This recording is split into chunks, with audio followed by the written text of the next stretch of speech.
মুঘল সাম্রাজ্য। 1526 সালে পানিপথের প্রথম যুদ্ধে সুলতান ইব্রাহিম লোদিকে পরাজিত করে দিল্লির মসনদে আসীন হন এই সাম্রাজ্যের প্রথম সম্রাট জহিরুদ্দিন মোহাম্মদ বাবর। শুরুর দিকে শের শাহ সুরির কাছে একবার হোঁচট খেলেও এই সাম্রাজ্য ভারতবর্ষ শাসন করেছে টানা প্রায় 332 বছর। আর বিরাট এই সময়ে তারা সিন্ধু অববাহিকা থেকে আফগানিস্তান, কাশ্মীর থেকে আসাম, ডেকান মালভূমি থেকে বাংলাদেশ এবং আরাকান পর্যন্ত শাসন করেছে। 332 বছরের এই বিশাল সময়ে চাগতাই আর চেঙ্গিস খানের এই বংশধররা প্রায় পুরো ভারতবর্ষ জুড়ে নির্মাণ করেছে জগৎ বিখ্যাত নয়নাভিরাম শত শত ইমারত, যা আজ পর্যন্ত ভারতবর্ষকে গোটা দুনিয়ার কাছে মাথা উঁচু করে রেখেছে। এই মুঘলরাই ভারতবর্ষের অর্থনীতি করেছে গোটা দুনিয়ার 1/4। মুঘলদের সময় ভারতের অর্থনীতি এতটাই শক্তিশালী ছিল যে প্রচলিত ছিল স্বর্ণমুদ্রাও। কিন্তু এই উন্নত অর্থনীতিকে ধ্বংস করে দিতে ব্যবসার ছোঁতই এই উপমহাদেশে হানা দেয় ইংরেজরা। কালের পরিক্রমায় অবস্থা এমন হয় যে তারা মুঘল সাম্রাজ্য আর সিংহাসনকে ধুলোয় মিশিয়ে দিয়ে পুরো ভারতবর্ষকেই গ্রাস করে ফেলে। কখনো কি আপনার মনে প্রশ্ন জেগেছে 332 বছরের শাসনামলে মুঘলদের শেষ দিনটিতে ঠিক কি ঘটেছিল দিল্লির বুকে? হ্যাঁ দর্শক, বেঙ্গল ডিসকভারির আজকের ভিডিওতে মুঘল সাম্রাজ্যের শেষ দিনটিতে ঠিক কি ঘটেছিল জানাবো সব কিছু।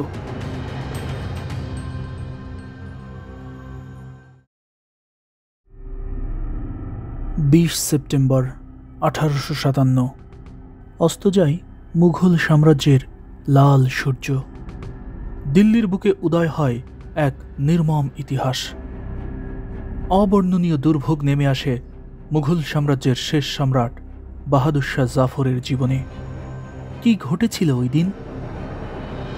হ্যাঁ দর্শক, বেঙ্গল ডিসকভারির পর্দায় আজ আপনি হারিয়ে যাবেন আজ থেকে প্রায় 167 বছর আগে ঘটে যাওয়া ইতিহাসের এক প্রান্তরে, যেদিন দিল্লির বুক থেকে চিরতরে মুছে গিয়েছিল মুঘল সাম্রাজ্য।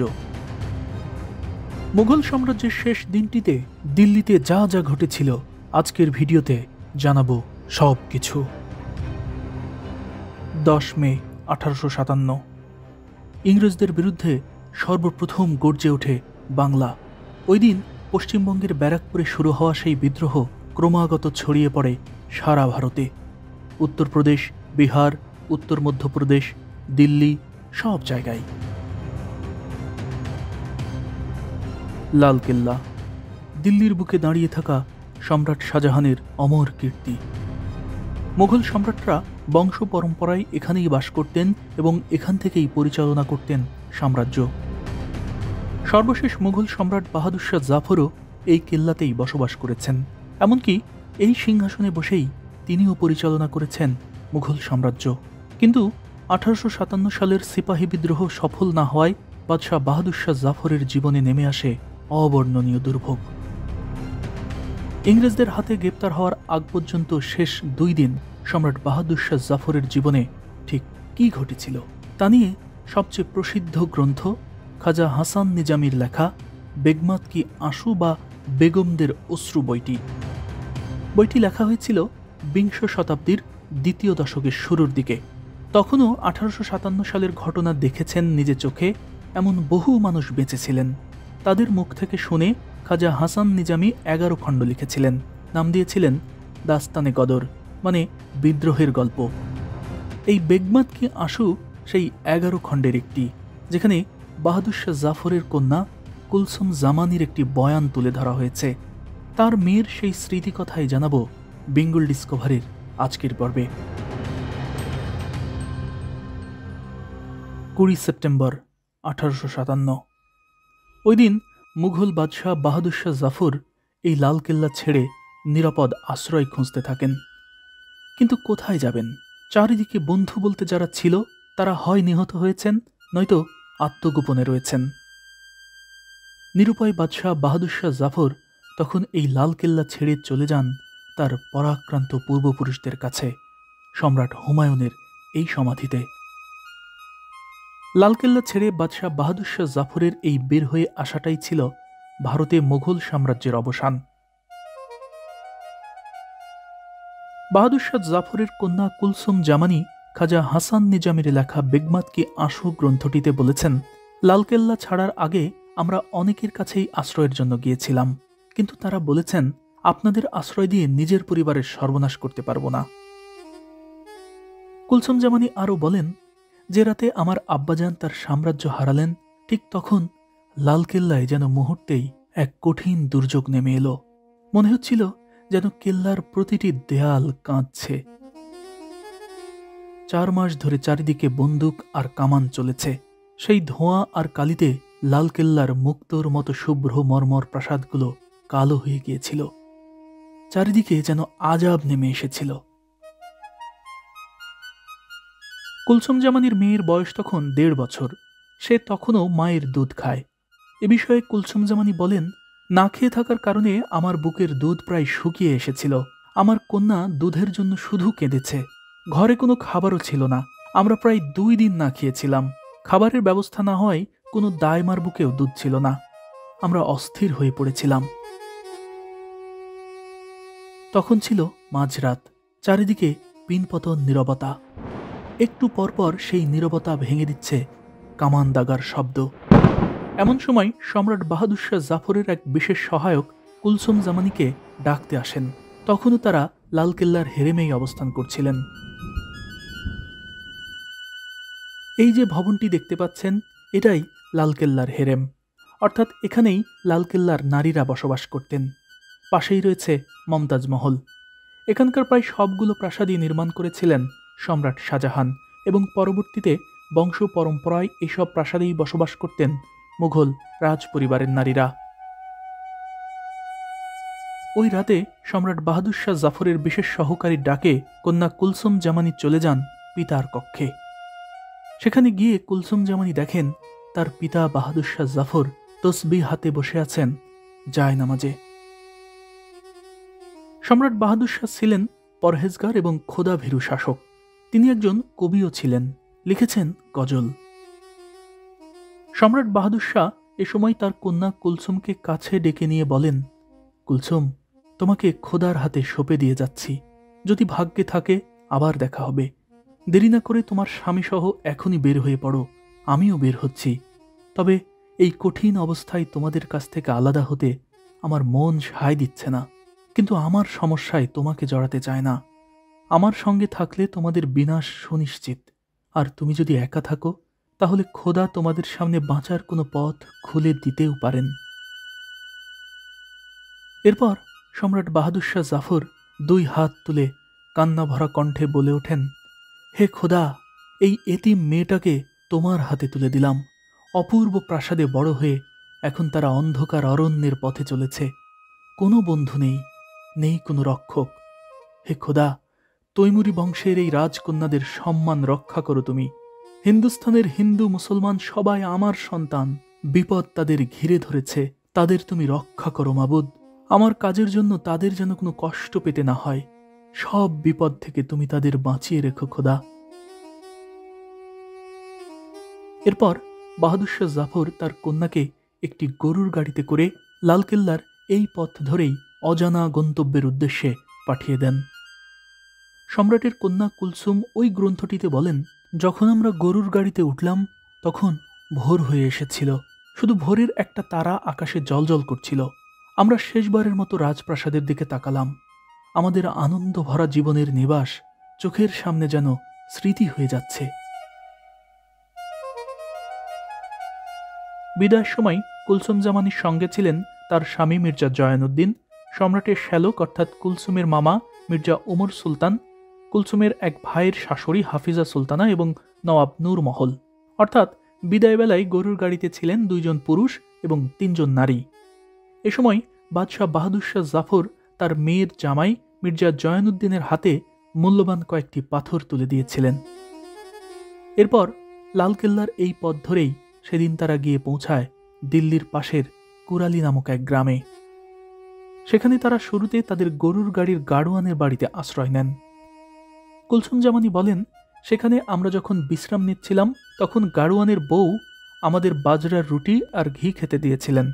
এত খিদে পেয়েছিল যে খাবারটা বিরিয়ানির চেয়েও বেশি স্বাদের মনে হয়েছিল। সেই রাত তাদের নির্বিঘ্নে কাটে, কিন্তু পরের দিন জাট আর গুজ্জাররা সেই গ্রামে ডাকাতি করতে আসে। বিপদ যেন তাদের পিছুই ছাড়ছে না। ওই ডাকাতদের সঙ্গে শখানেক নারীও ছিল। তারা ঘিরে দাঁড়ায় সম্রাট কন্যা কুলসুম জামানির চারপাশে। কুলসুম জামানি বলেন, লুটকারীরা আমাদের কাপড় গয়না সব কিছু লুট করে নেয়, একবেলা খাবার কেনার সামর্থ্যও আর রইল না আমাদের। এরপর তারা সিদ্ধান্ত নেন ইজারা যাওয়ার। সেখানে মীর ফয়েজ আলী থাকেন। মীর ফয়েজ আলী ছিলেন মুঘল সম্রাটদের শাহী চিকিৎসক। কুলসুম জামানি বলেন, তার বাড়িতে পৌঁছানোর পর আমরা হতাশ হয়ে পড়লাম। তিনি সোজা সাপটা বললেন, আপনাদের আশ্রয় দিয়ে আমি আমার পরিবারের সর্বনাশ করতে পারবো না, আপনারা এখনই বের হয়ে যান। মীর ফয়েজ আলী এভাবে এমন কঠিন কথা বলবেন তা কোনোদিনও ভাবেননি সম্রাট কন্যা কুলসুম জামানি। তিনি মনে মনে ভাবলেন, হায় রে ফয়েজ আলী, দুদিন আগেও তুমি আমাদের সামান্য একজন কর্মচারী ছিলে, অথচ আজ। একদিকে পেছনে লেগে আছে ব্রিটিশ বাহিনী, অন্যদিকে কোথাও আশ্রয় খুঁজে পাচ্ছেন না। পরিস্থিতি এতই বেগতিক হয় যে কোথায় যাবেন, কি করবেন তা কোনোভাবেই বুঝতে পারছিলেন না সম্রাট কন্যা কুলসুম জামানি। এরপর তারা হায়দ্রাবাদের দিকে রওনা হন। ওদিকে সম্রাট শাহজাহানের এই দিল্লি জামে মসজিদ প্রাঙ্গণ সহ লালকেল্লার চারপাশে অবস্থান নেয় ইংরেজরা। চালায় নৃশংস হত্যাযজ্ঞ, লুণ্ঠন করে মুঘলদের দামি সব কিছু। বাহাদুর শাহ জাফর তখন সাধারণ মানুষের বেশে লালকেল্লা থেকে প্রথমে যান হজরত নিজামুদ্দিন আউলিয়া রহমতুল্লাহ আলাইয়ের মাজারে, এবং সেখানে কিছুক্ষণ থাকার পর পরিবারের অন্য সদস্যদের সাথে মিলিত হয়ে আশ্রয় নেন পূর্বপুরুষ সম্রাট হুমায়ুনের এই সমাধিতে। সিপাহী বিদ্রোহকে বলা হয় ইংরেজদের বিরুদ্ধে ভারতের প্রথম স্বাধীনতা আন্দোলন, যার নেতৃত্বে ছিলেন মুঘল সম্রাট বাহাদুর শাহ জাফর। কিন্তু দেশীয় রাজ্য প্রধানদের অসহযোগিতা, অভ্যন্তরীণ ষড়যন্ত্র, অর্থ অভাব, সামরিক দক্ষতার অভাব সহ নানা কারণেই খেই হারিয়ে ফেলে সিপাহী জনতার সেই বিপ্লব।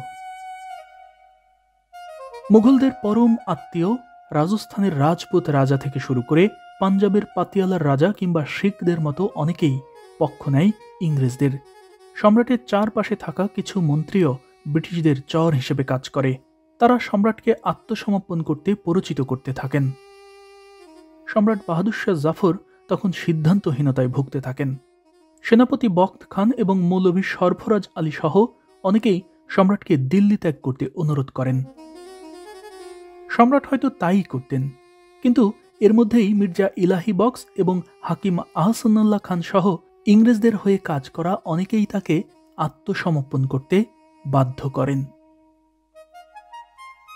শেষ পর্যন্ত ইতিহাসের যুগ সন্ধিক্ষণে দাঁড়িয়ে সম্রাট বাহাদুর শাহ জাফর বাধ্য হলেন হাল ছেড়ে দিতে। 21 সেপ্টেম্বর 1857 ইংরেজ সেনাপতি হডসনের নেতৃত্বে একটি সৈন্যদল তাকে পরিবারের সদস্য সহ সম্রাট হুমায়ুনের এই সমাধিস্থল থেকে গ্রেপ্তার করেন। গ্রেপ্তারের পর বাহাদুর শাহ জাফরকে নিয়ে যাওয়া হয় লালকেল্লা থেকে 20 কিলোমিটার দূরে জাফর মহলে। সম্রাট বাহাদুর শাহ জাফরকে গ্রেপ্তারের আগে ইংরেজরা প্রতিশ্রুতি দিয়েছিলেন যে বন্দীদের সবাইকে সম্মান এবং নিরাপত্তা দেওয়া হবে, কিন্তু ইংরেজরা সম্রাট বাহাদুর শাহ জাফরকে সম্মান করা তো দূরের কথা, তার দুই পুত্র মির্জা মুঘল এবং মির্জা খিজির সুলতানকে হত্যা করে তাদের মাথা 82 বছর বয়সী পিতা বাহাদুর শাহ জাফরের কাছে পাঠিয়ে নিষ্ঠুরতার নজির স্থাপন করে। ইংরেজরা ওই দিন বাহাদুর শাহ জাফরের দরবারের লোকজন যারা ভারতের এই স্বাধীনতা আন্দোলনের পক্ষে ছিলেন তাদের সবাইকে নির্বিচারে হত্যা করে। দিল্লি জামে মসজিদ, লালকেল্লার আঙিনা পুরোটাই সেদিন রক্তে রঞ্জিত হয়েছিল। জাফর মহলে প্রায় 6 মাস বন্দী রাখার পর 1858 সালের 9 মার্চ ইংরেজরা বাহাদুর শাহ জাফরকে এই লালকেল্লায় এনে ব্রিটিশ ফৌজি কমিশনের মাধ্যমে বিচারের নামে এক প্রহসনের নাটক মঞ্চায়ন করে। ব্রিটিশদের বিরুদ্ধে বিদ্রোহ এবং হত্যার অভিযোগে বয়স বিবেচনায় মৃত্যুদণ্ড না দিয়ে ভারতের প্রথম স্বাধীনতা আন্দোলনের নায়ক সম্রাট বাহাদুর শাহ জাফরকে তারা তৎকালীন বার্মার রেইনগুনে নির্বাসনে পাঠায়। আর এর মধ্য দিয়েই আনুষ্ঠানিকভাবে ভারতবর্ষে সমাপ্ত হয় মুঘল সাম্রাজ্য। বাহাদুর শাহ জাফরের নীরব প্রস্থানের মাধ্যমে উপমহাদেশের ইতিহাসে যোগ হয় আরেকটি দীর্ঘ নিঃশ্বাস। যদি বাহাদুর শাহ জাফর সফল হতেন, যদি সিপাহী জনতার বিদ্রোহ ভেঙে ফেলতে পারত ইংরেজদের শাসনের শেকল, তবে হয়তো ভিন্নভাবে লেখা হতো দিল্লির ইতিহাস।